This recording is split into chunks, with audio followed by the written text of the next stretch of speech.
The alphabet murders. 3 girls, 1 pattern.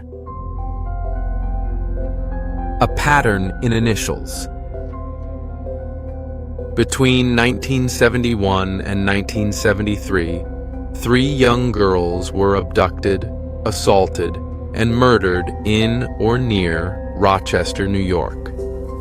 All 3 victims were under the age of 11. All 3 were dumped in rural, isolated areas. And all 3 had something chilling in common. Their first and last names started with the same letter. Carmen Colón, Wanda Walkowicz, Michelle Maenza. What's more, each girl was from a town that matched their initials. Carmen from Colón, of course. Wanda from Webster. Michelle from Macedon. 3 victims.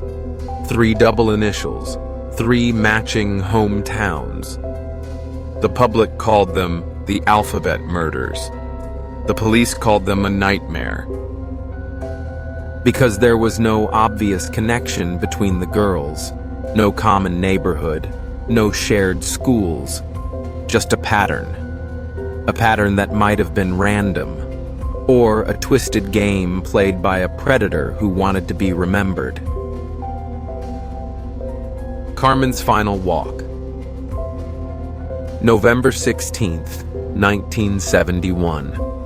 Carmen Colón was just 10 years old, small, curious, brave. That afternoon, she left her grandmother's house in Rochester, New York. She was going to the pharmacy to pick up a prescription, just a few blocks away. A route she knew, a neighborhood she trusted. But Carmen never came back. Witnesses said they saw her running down the shoulder of Interstate 490, partially undressed, frantically waving at passing cars. Some slowed down, some did nothing. No one helped. Her body was found 2 days later, 12 miles from where she was last seen, dumped in a ditch. She'd been assaulted, strangled, left like garbage. The city mourned, but answers never came. The Colón family buried Carmen with more questions than peace. Wanda never made it home. April 2nd, 1973. 11-year-old Wanda Walkowicz leaves a grocery store on Conkey Avenue in Rochester, carrying a bag of groceries for her mother. She's seen walking alone around 5 p.m. And then, like Carmen, she vanishes. A massive search begins. Flyers, door knocks, police on horseback. The city is on edge. And the next day, Wanda's body is found off a service road in Webster, 8 miles away. Her body is fully clothed but carefully positioned.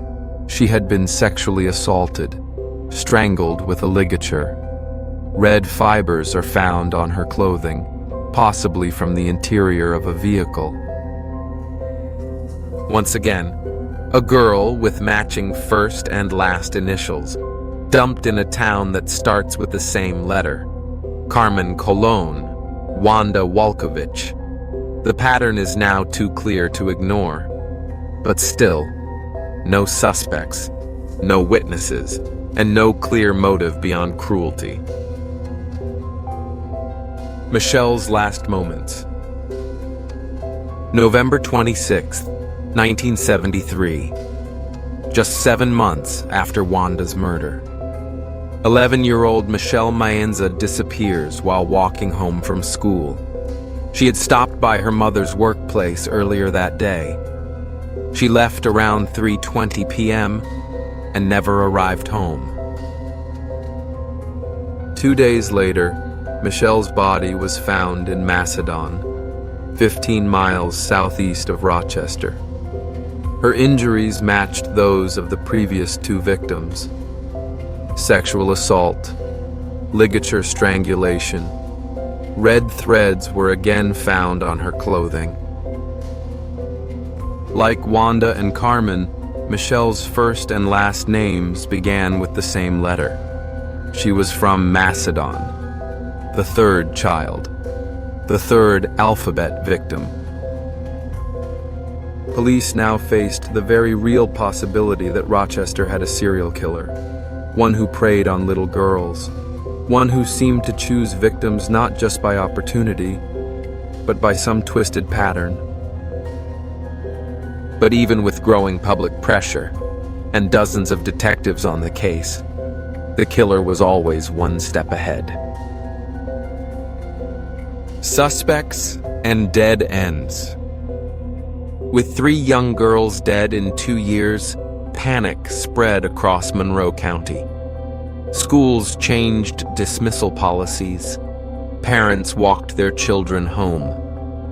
The streets felt smaller. Eyes were everywhere, but the killer was nowhere. Police interviewed more than 800 suspects. One stood out: Miguel Colón, Carmen's uncle. He had a criminal record. He had fled to Puerto Rico shortly after her murder, and family members described his behavior as erratic, even violent. But there was no physical evidence, no confession, and he died by suicide in 1991. Another suspect, Dennis Termini, known as the Garage Rapist, had abducted and assaulted several women in the Rochester area. He drove a beige car, similar to one spotted near the scenes. But before police could question him about the alphabet murders, he took his own life. Both suspects fit pieces of the puzzle, but neither could be definitively linked to the 3 girls. Once again, the case stalled, and the killer may have walked away forever. Threads that lead nowhere. Red fibers. That was the one physical clue that linked all 3 girls. Carmen, Wanda, Michelle. Each had those strange red threads on their clothing. Investigators believed they came from the killer's car. Maybe a red carpet, maybe a seat cover. They even sent samples to the FBI for analysis, but no make or model was ever confirmed. Police also found white cat hairs on Wanda's clothing. They canvassed homes, shelters, even veterinary clinics, hoping for a match. Nothing. There were rumors of a beige or tan Dodge Dart spotted at the last 2 abduction scenes. Descriptions varied. License plates didn't match, and no one could trace the vehicle. Despite the similarities in MO, law enforcement never formally confirmed all 3 girls were killed by the same person. Some detectives argued Carmen's case stood apart, that the method, timing, and dump site were different. Others insisted the pattern was too clear to ignore. But without DNA, without video, without confessions, there was no way to know for sure. The red threads unraveled, and the trail grew cold. A city in fear. By early 1974, Rochester had changed. Parents no longer let their children walk to school alone. Girls weren't allowed to leave grocery stores without an escort. The air felt different, heavy, watchful. A community once defined by quiet streets and family barbecues now lived in the shadow of a ghost. Churches held vigils. Schools talked about stranger danger long before it became common. Flyers faded on telephone poles, but no one forgot the names: Carmen, Wanda, Michelle. Generations passed down the story of a predator who may have lived among them, of girls whose names carried eerie symmetry. and of a case that still didn't have an ending.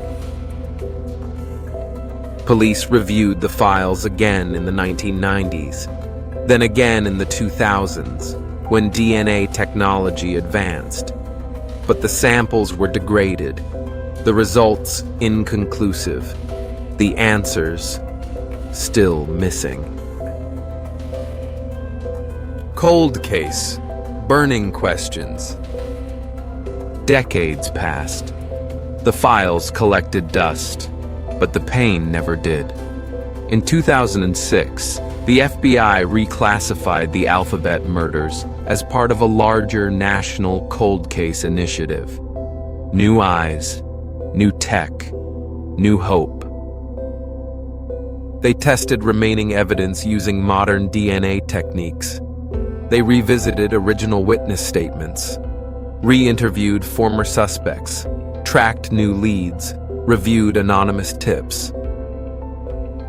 One man even confessed on his deathbed, but the story didn't add up. He was in another state during the murders, another false lead, another disappointment. Investigators also explored the idea that the three cases might not be linked after all. Could the Alphabet detail have been coincidence? Could the killer of Carmen not be the same person who took Wanda and Michelle? The truth is, they don't know, and that might be the most haunting part. Echoes that never fade. Today, the families of Carmen, Wanda, and Michelle still live with unanswered questions. Some parents have passed away, never knowing who took their daughters. Others still light candles on anniversaries, still visit graves, still wait. The Rochester Police Department keeps the case open. Technically, it's listed as inactive, but not closed. Every few years, a new tip surfaces. A name, a confession, a whisper from the past, but nothing solid ever sticks. The Alphabet murders aren't just a case file anymore. They're folklore, a story passed down to remind people that even in quiet towns, even among friendly faces, evil can slip through and hide in plain sight. The killer with a pattern and no face. 3 girls, 3 sets of matching initials, 3 towns that mirrored their names: Carmen Colón, Wanda Walkowicz, Michelle Maenza. We don't know if the killer chose them for the initials, or if that's the only piece of him we ever truly saw. Maybe it was random, maybe it was ritual. But if the pattern meant something, the message was never decoded. And maybe that was the point. To leave a scar, a question, a riddle with no answer. Decades later, the Alphabet murders remain one of America's most chilling unsolved cases. Because sometimes the scariest killers are the ones who never speak, never confess, and leave behind nothing but symmetry and silence.